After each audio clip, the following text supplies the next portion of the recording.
Mike Davis, founder and president of the Article 3 Project. Actually, Mike, first to you. Should we be worried? Is there a backstop for President Trump? Is, the Supreme Court, is that his last great hope? Where is this going? I mean, I'm getting a little nervous. Yeah, isn't this amazing? We have a Democrat-friendly judge torpedo the Biden Justice Department's sweetheart deal with Hunter Biden yesterday, where they're trying to cover up tens of millions of dollars in foreign bribes and other corruption to President Joe Biden. And so what happens today? Jack Smith brings a superseding indictment against Trump and even one of Trump's maintenance workers over Trump's fight with Biden's librarians and other bureaucrats over his presidential records, which he's allowed to have under the Presidential Records Act. The backstop is the election in November of 2024. The American people need to put President Trump back in the White House so we can end this Democrat lawfare against him. I love it, but it looks like they want to put him in jail first in this trial that could happen in Washington if they indict him again. Peter, what are you thinking?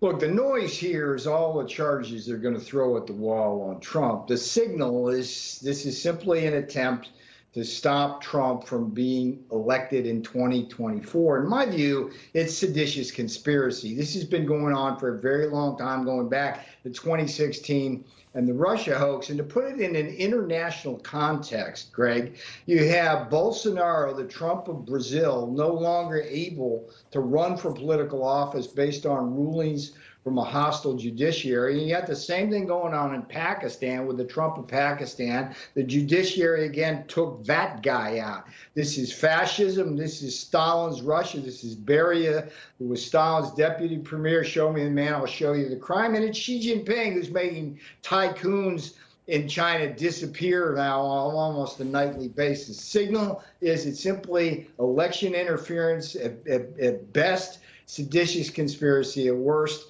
And we've got to stand up to this. In 2024, as Mike Davis said correctly, that's our backstop. If we can put up documents, charges 2, CNN Trump docs charges 2. The prosecutors allege that 2 Trump employees, Walt Nauta and Carlos D. Oliveira, attempted to delete security camera footage at Trump's Mar-a-Lago resort after the Justice Department issued a subpoena for the footage.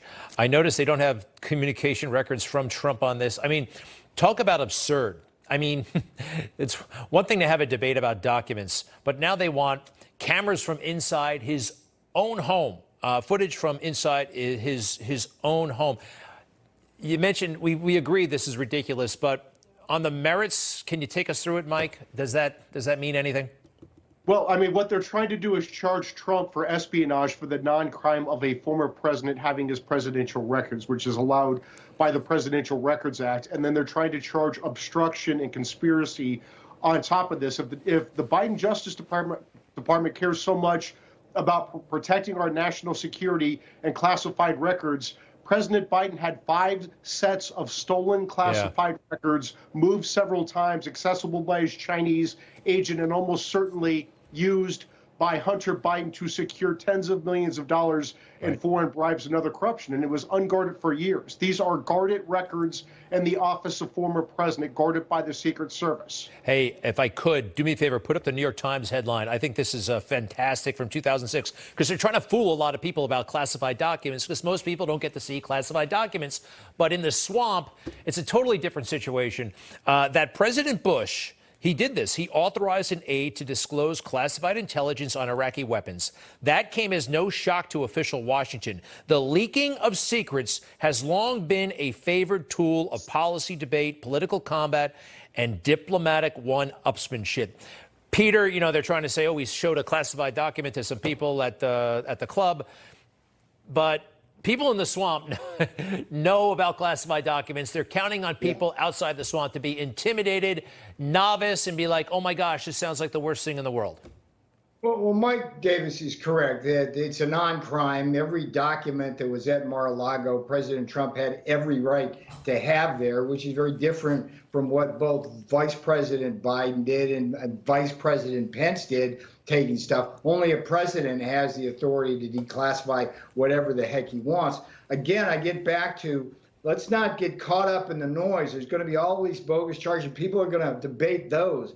But the real debate is this. It's like they are trying to stop President Trump from running for office. The best case for them is put him in jail, and that stops him in his tracks. Barring that, they want to just throw so much mud on him that the electorate will turn against him. That's absolutely backfiring. But the last thing I'll say about this Jack Smith at the DOJ, what fries my boat here is this guy. We've already spent $2 million in taxpayer money on security for him and his family. Meanwhile, around this country, they're defunding police, and everybody who's like an ordinary citizen is at greater risk from crime and violence. And the juxtaposition of that kind of thing. Peter, I gotta go. But you know why they're paying all that money to besmirch MAGA? Like, oh, he's got to be afraid of MAGA. You know, MAGA is such a threat. It's fake news. Peter Navarro, thank you. Mike Davis, thank you. Check out the Article 3 project. We'll be right back.